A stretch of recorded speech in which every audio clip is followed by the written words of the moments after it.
Di ziarah kubur Banten, di makom Waliullah Maulana Hasanuddin Banten. Di sana orasi teriak-teriak, ditambah lagi mengatakan Maulana Hasanuddin itu keturunan Ba'al. Saya langsung ngebatin, dia melakukan itu di makam keramat, pasti kualat. Mudah-mudahan sampai kepada beliau. Beliau mengatakan itu di makam keramat. Saya langsung ngebatin, ini kualat ini Pak, ini kualat. Ternyata benar Bapak Ibu. Masa di makam Waliullah dia teriak-teriak Pak, dia orasi. Bahkan mohon maaf, ini ada Pak Polisi juga, sampai Pak Kapolres diajaknya suruh nangkap kita yang meluruskan ini semua. Sampai segitunya. Saya sampaikan kepada teman-teman, sudah, kata saya, nggak usah ribut, ini negara hukum, kita nggak boleh tempur yang nggak benar itu. Pokoknya yakin saja, karena dia sudah orasi di sana, pasti kualat. Benar Bapak Ibu, langsung Allah tunjukkan kualatnya. Apa diantaranya? Dia ngomong Sunan Gresik punya anak Sunan Ampel. Ikan stres Pak, dapat ilmu dari mana dia? Sunan Gresik punya anak Sunan Ampel. Ditambah lagi begini, Sunan Gunung Jati Syarif Hidayatullah nikah sama Nyimas atau Nyai Rara Santang. Nyai Rara Santang itu bukan bininya Sunan Gunung Jati, itu ibunya. Masa anak kawin sama emaknya? Ini kan su'ul adab ini Pak. Ini sudah su'ul adab ini. Allah langsung tampakkan kualatnya. Nggak usah nunggu lama, gara-gara dia orasi di Kesultanan Banten, di makom Maulana Hasanuddin, langsung Allah tunjukkan kualatnya. Sudah sedemikian rupa. Coba kita, dan dia mengklaim Sunan Gunung Jati, Maulana Hasanuddin, Sunan Gunung Jati itu keturunan Ba'alwi dari Yaman. Coba jenengan, walaupun kita ini sekolah nggak tinggi-tinggi amat Pak, ya, kita belum pernah ngedengar kalau Wali Songo itu dari Yaman, gitu kan? Nggak ada sejarahnya Wali Songo dari Yaman, nggak ada sejarahnya Wali Songo dari Ba'alwi. Kok dikatakan Maulana Hasanuddin, putranya Sunan Gunung Jati, itu dari Yaman? Begini Bapak Ibu, Nyai Rara Santang ketika masuk Islam diperintahkan oleh gurunya untuk berangkat haji ke Mekah Al-Mukarramah bersama kakaknya Pangeran Cakrabuana. Pangeran Cakrabuana dan Nyimas Rara Santang itu putra Prabu Siliwangi. Karena sudah masuk Islam diperintah untuk ke Mekah naik haji. Mungkin di Mekah kan orang dulu bukan cuma naik haji, langsung mesantren di sana, langsung belajar di Mekah. Belajar di Mekah, lalu menikah dengan Syarif Abdullah Al-Hashimi. Ini suaminya Nyimas Rara Santang. Nah, Syarif Abdullah Al-Hashimi kemudian diangkat menjadi Sultan Mesir. Dia memimpin Mesir dan Palestina, lalu diberi gelar Sultan Maulana Mahmud Al-Hashimi. Nyai Rara Santang kemudian dikasih gelar Syarifah Mudaib. Jadi dari Nyai Rara Santang berubah namanya Syarifah Mudaib, lalu menetap di Mesir, lalu punya anak, nama anaknya Syarif Hidayatullah. Jadi bapaknya Sunan Gunung Jati itu Syarif Abdullah Al-Hashimi, Sultan Mesir. Siapa itu? Itu putune Kanjeng Nabi. Jadi yang benar-benar anak putu Kanjeng Nabi itu Wali Songo Bapak Ibu, bukan Ba'alwi. Maka kemudian Syarif Abdullah atau Sultan Maulana Mahmud Al-Hashimi memerintahkan Syarif Hidayatullah pulang ke Indonesia. Kalau bahasa kita begini, nah, pulang ke kampung emakmu sana, ke Indonesia. Kamu mendakwahkan Islam di sana.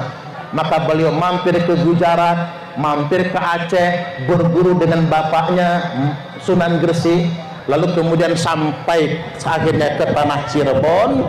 Syarif Hidayatullah mendirikan kerajaan Cirebon. Kemudian Bapak Ibu, singkat cerita, beliau punya anak laki-laki tertua beliau namanya Maulana Hasanuddin yang terkenal dengan istilah Pangeran Sabo King istilahnya itu ya Pak. Kemudian setelah menjadi sultan, Sunan Gunung Jati menyerang kerajaan Sunda, merebut Banten, maka didirikanlah kerajaan Banten dengan raja pertama Maulana Hasanuddin, Sultan Maulana Hasanuddin.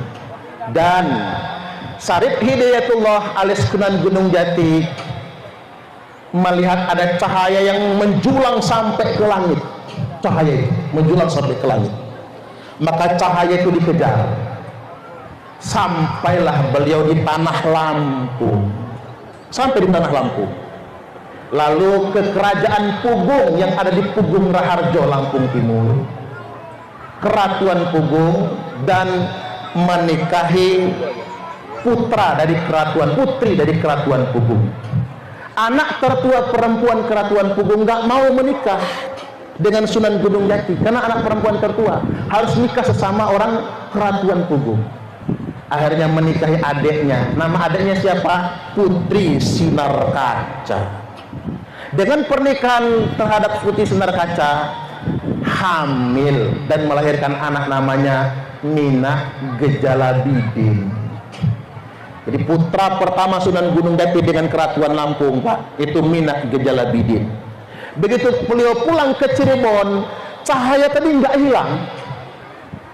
Balik lagi setahun kemudian ke Lampung Pak. Kata Sunan Gunung Jati kepada keratuan Pugung, cahayanya belum hilang. Saya tidak boleh menikahi adiknya Putri Sinar Kaca.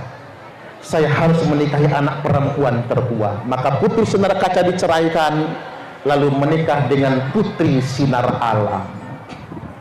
Tinggal pulang ke Cirebon, pernikahan dengan Putri Sinar Alam, melahirkan Minah Gejalaratu. Jadi Minah Gejalabidin dan Minah Gejalaratu itu kakak adik, cuman beda ibu, cuman ibunya juga kakak adik. Karena nggak boleh menikahi dua saudari dalam satu pernikahan, satu harus diceraikan. Maka setelah dewasa, dua-duanya berangkat ke Cirebon, diperintahkan keratuan Pugung, cari bapakmu di Cirebon sana, Syarif Hidayatullah. Singkat cerita, Minah Gejalabidin kemudian mendirikan keratuan Melinting. Minah Gejalaratu diubah namanya menjadi Raden Muhammad Aji Saka. Raden Muhammad Aji Saka cuman dikasih bibit-bibit lada, kopi. Makanya Lampung tanah lado, Pak. Makanya orang Suwo harus nanam kopi, nanam lado. Karena itu kodrat buat tanah Lampung itu. Kodrat buat tanah Lampung. Kopi, lada nggak boleh ditinggalkan. Panjenengan boleh nanam yang lain juga, tapi dua itu jangan ditinggalkan. Jadi padi, lada, kopi, itu wasiat dari Syarif Hidayatullah Sunan Gunung Jati. Maka beliau menetaplah di Lampung Selatan, mendirikan Keratuan Darah Putih. Nah, Ratu Darah Putih inilah, ratu itu bukan perempuan Pak, laki-laki. Karena untuk adat Lampung dari Saibatin itu kan mesti ratu nyebutnya, tidak boleh raja. Maka kemudian beliau punya cicit, nama cicitnya Raden Intan Kesumaratu I alias Raden Intan I. Cicit-cicitnya inilah yang perang melawan VOC, perang melawan Belanda. Raden Intan I punya putra namanya Raden Imba Kesumaratu II, dan punya adik Dalon Kesumaratu.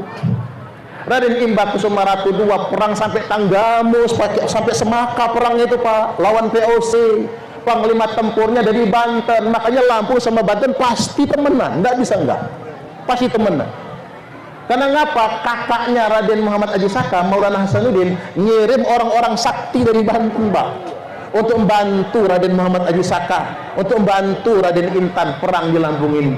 Maka selalu begitu. Makanya kalau terjadi perang pasti itu Lampung itu sama Banten, karena kodrat sejarahnya sedemikian rupa. Maka Raden Imba Kesumaratu II ditangkap VOC, dipenjara di Batavia, diasingkan di Timor Belanda, lalu kemudian dibunuh sampai sedemikian rupa. Yang selamat cuman istrinya. Karena hamil, siapa yang dikandung? Istrinya. Karena hamil, siapa yang dikandung?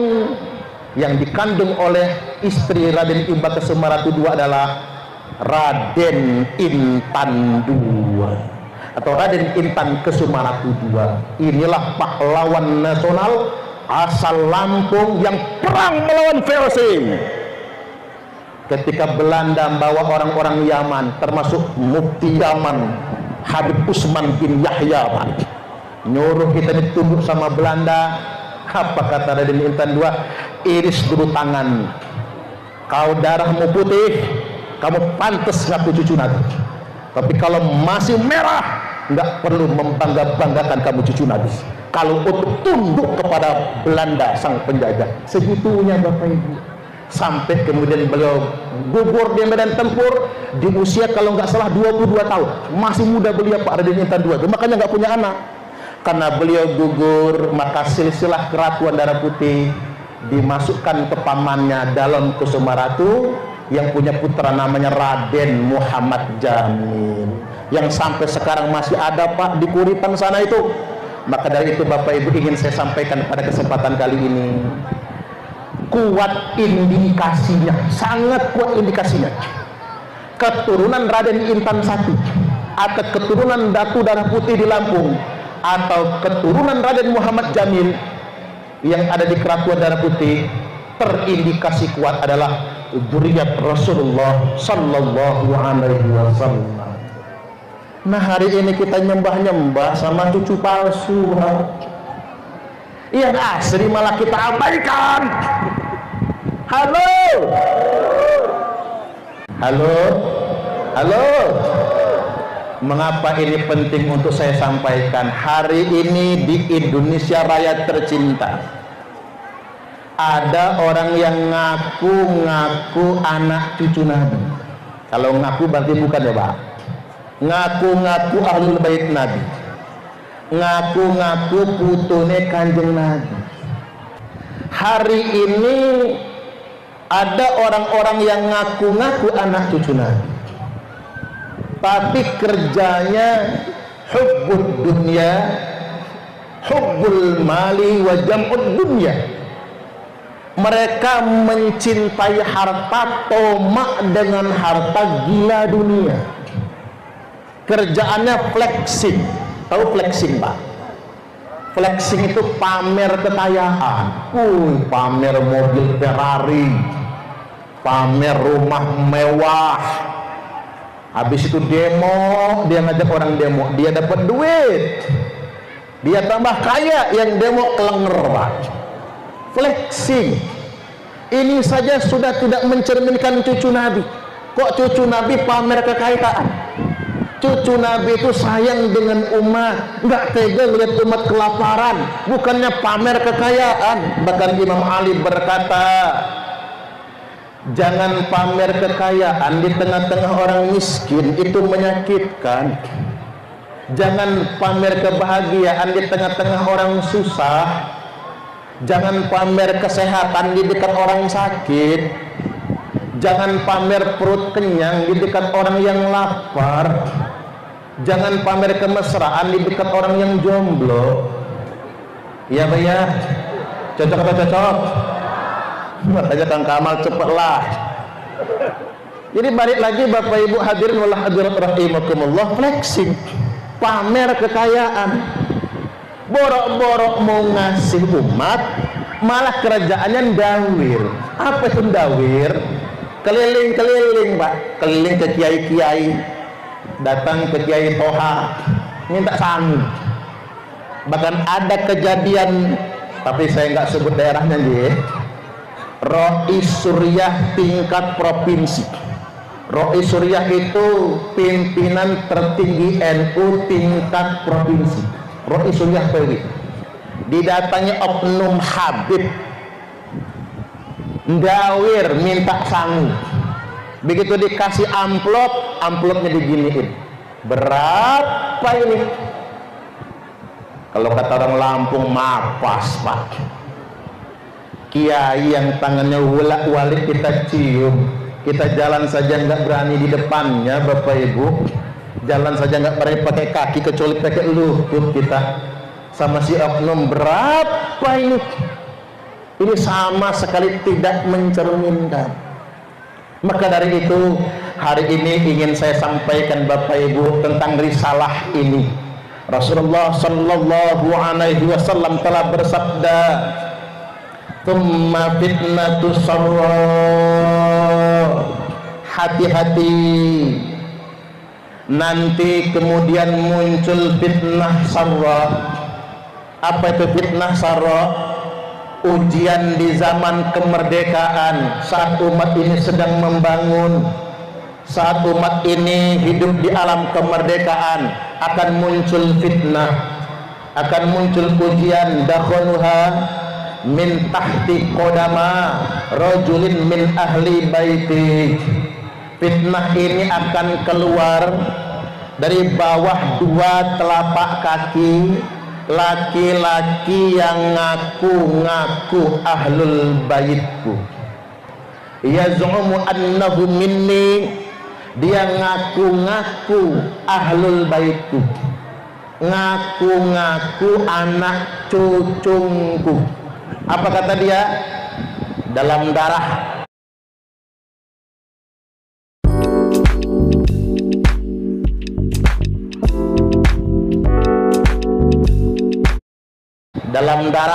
dalam darah aneh nih mengalir darah Rasulullah.